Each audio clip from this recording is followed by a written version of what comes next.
In my opinion, the statement shows a reality of bilingualism derived from the relationship between the minority languages, Creole, and the majority languages, Spanish, English, of the country. In the academic formation of modern languages, questionable behaviors are manifested as privileging one language over another by status, stealing a large percentage of the population that is more important to learn English than other languages for the economic and social benefits promised by globalized society. In this way, the percentage of groups of the Creole languages is reduced, a factor that can bring a decrease in the number of speakers in young generations, a fact that could affect the transmission of these languages to future generations. That is, the language is in a lost domain process.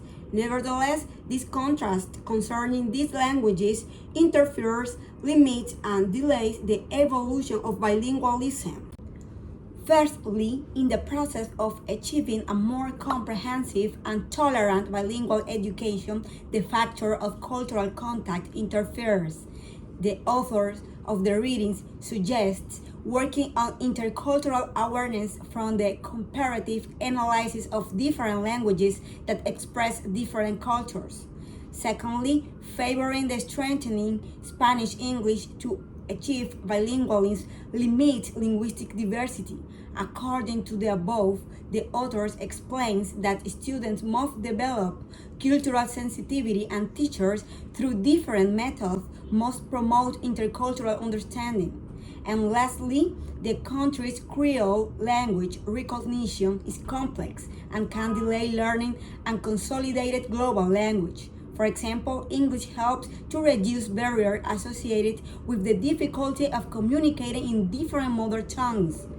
To conclude, this statement has focused on the contrast of bilingualism between the visible and the invisible, therefore improving the instructions of bilingual programs towards the potency for recognizing and valuing the linguistic and cultural elements of the country is ideal for decreasing this contrast. From my experience, bilingual education must reinforce politics about intercultural relationships to improve the teaching and value of other cultures and their own. This reinforcement is useful to reduce the historical exclusion process that currently still exists. Maintaining bilingual education under the perspective of a better job and level of quality triggers inequalities in this approach to tolerance and understanding, because it doesn't allow the right to relevant education and identity. The bilingual education program don't focus on a more comprehensive and tolerant society, thus it is necessary to include in the political context the importance of diversity as a fundamental right.